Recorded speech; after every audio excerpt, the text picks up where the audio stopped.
Hello and welcome. Verena Weber here, coming online because I'm running an experiment for myself.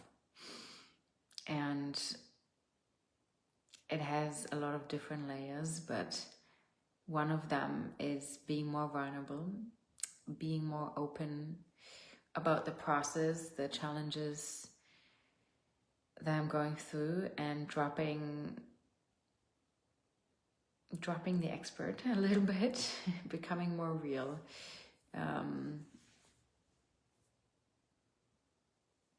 Talking about what's going on instead of wearing this mask of having it all figured out, even though I don't think that was my intention in the past, but I think in anyways, this is often how it came across. And what was really interesting today is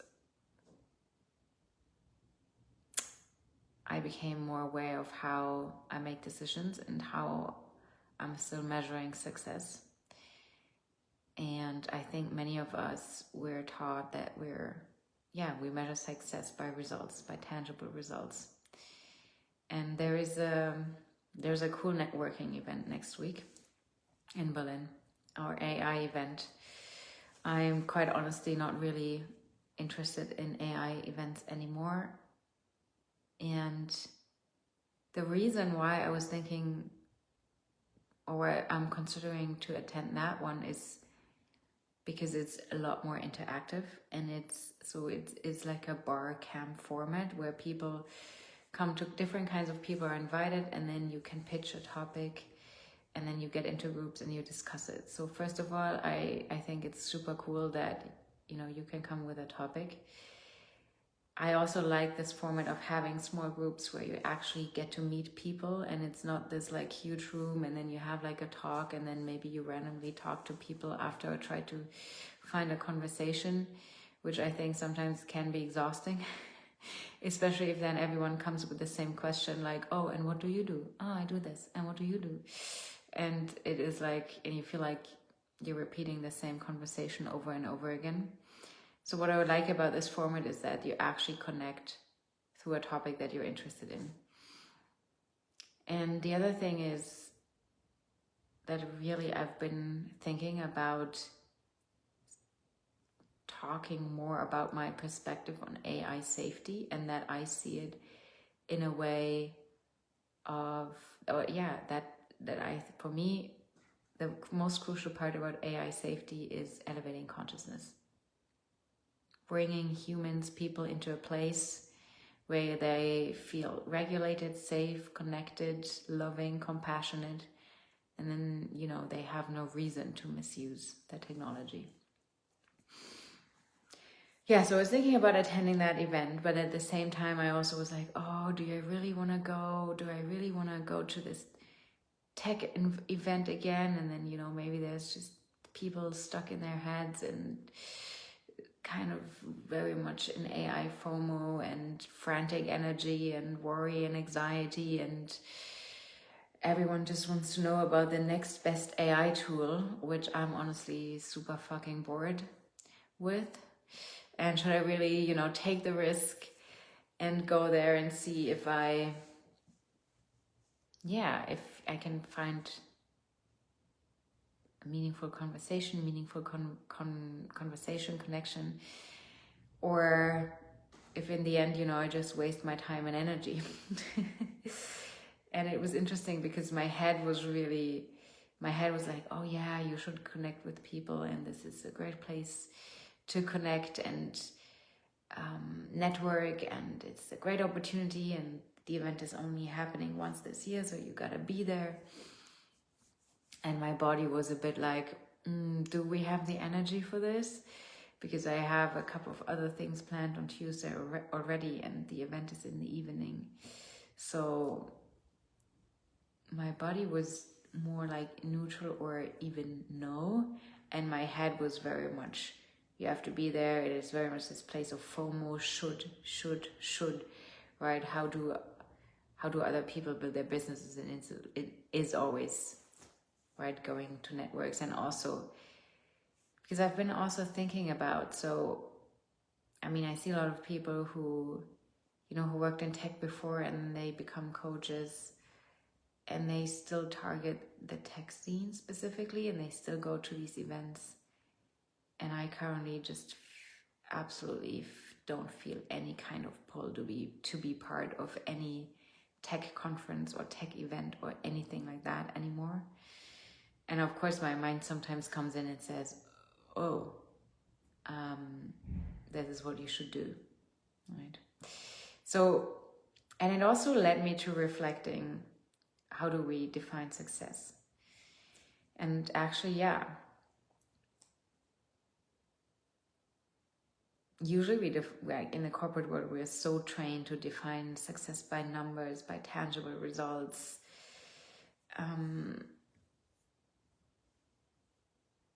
KPIs, everything that's measurable. And I mean, if that is the way I would look at my life right now, I would be failing. Because the results aren't there, right? The revenue compared to what I made when I was in I has obviously dropped significantly. And by that, I would be failing. And this is also why I realized that success, when we just look at KPIs and money, we're just looking at it from a very one-sided perspective. And I choose to define success as progress. So I'm looking at, what am I proud of? Where have I, become a better person? Where have I learned to also most importantly, actually, do I feel more like myself? Have I become more authentic? Do I feel like I'm becoming me more and more on a deeper level? Do I feel like I'm embodying the version that I want to be more and more every day, even if the revenue is not there yet, even if on the outside it might look like nothing is happening? And so I rather look at, what am I really proud of? And what I'm really proud of is, that I finally made this leap. I finally left AI behind after so many months and years of working towards that step, that I finally did it.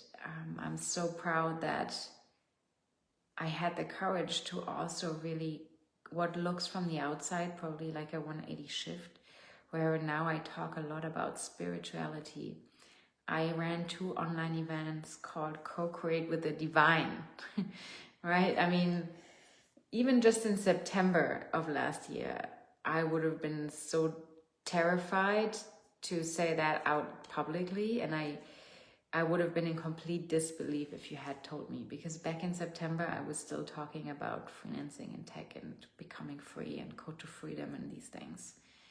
So I'm just really proud that I've made that leap, that I'm talking openly about divine, I'm using the word divine, about God, about spirituality, that I'm showing up with these topics, even though I was terrified of what people might think. And there are still days where, I feel discomfort in my body when I think about what people from my past might think, especially people that I know from the tech context, what they might think now, and this whole fear of judgment and fear of rejection, and all this comes up. So I'm so proud that I own my voice, that I'm owning more who I am. And I did these 2 events, and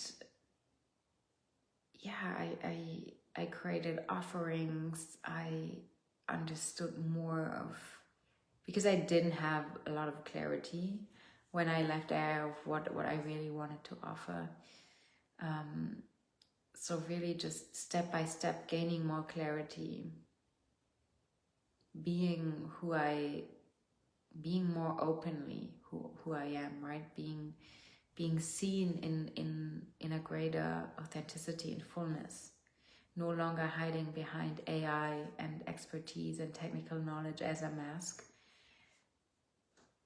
but showing myself as a full human. And I mean, there wasn't only fear of judgment from past colleagues, but also friends and family.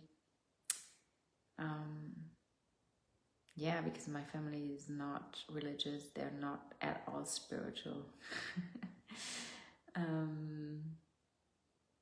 Yeah, and then also, I mean, I have a lot of conditioning around how much money you make determines how much you are worth as a human.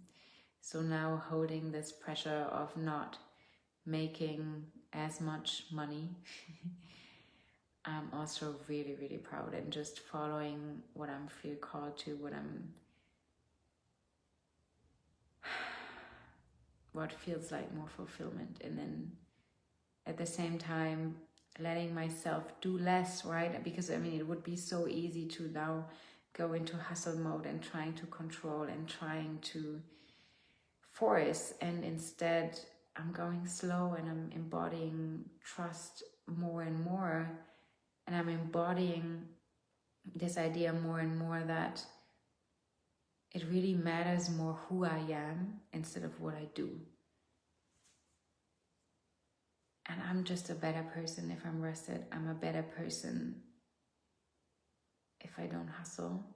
And I'm becoming a better person as I'm taking time for myself to, develop, to heal, to meditate, to do spiritual practices, to work with my energy, to work with my frequency, and to trust that this is the right thing to do. And it's not just about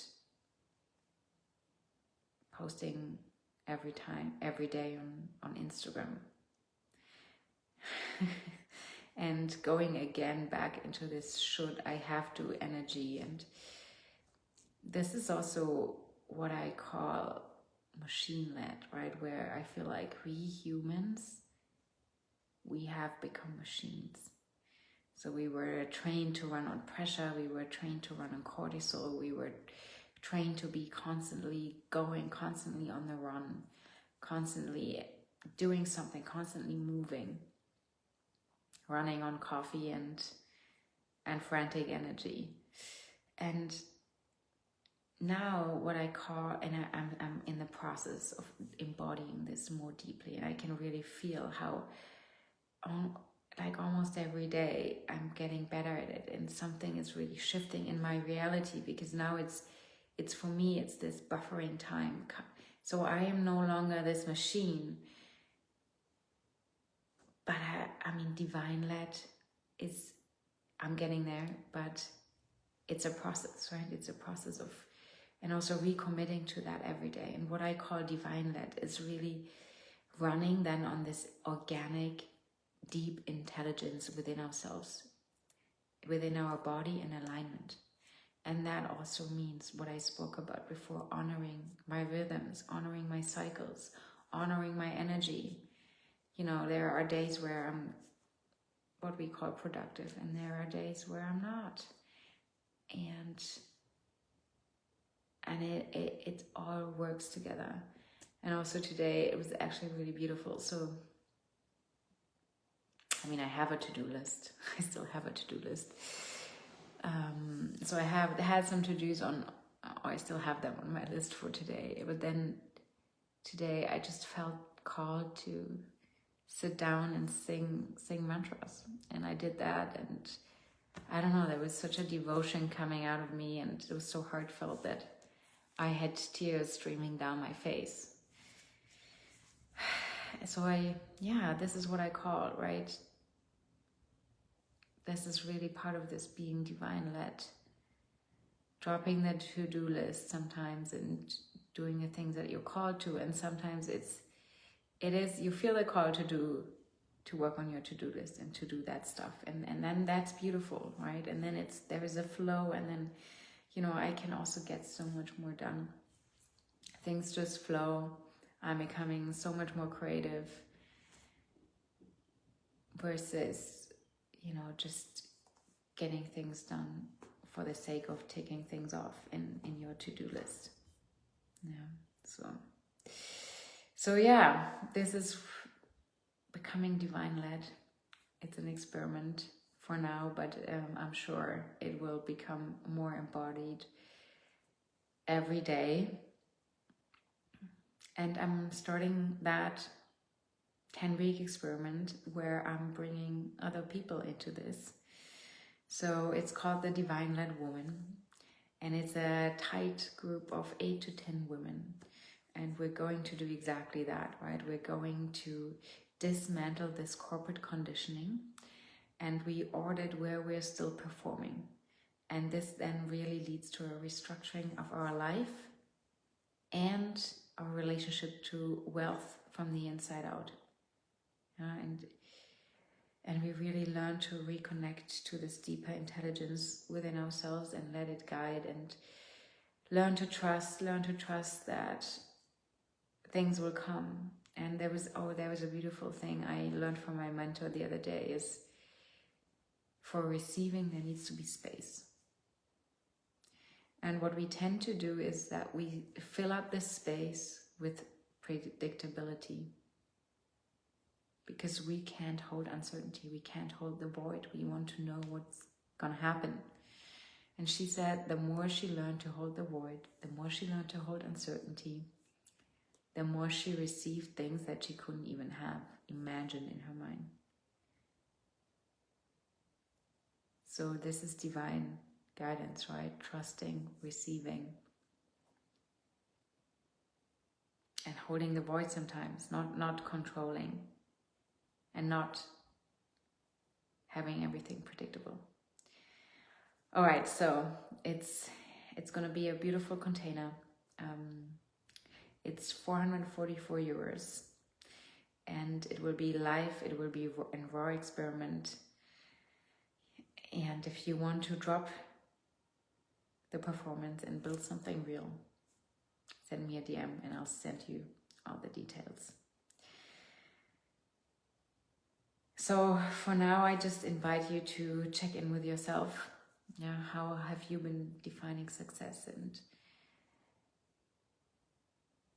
and wouldn't it serve you more to look at success more in terms of progress and where you have become the version that you really want to be, instead of just looking at tangible results?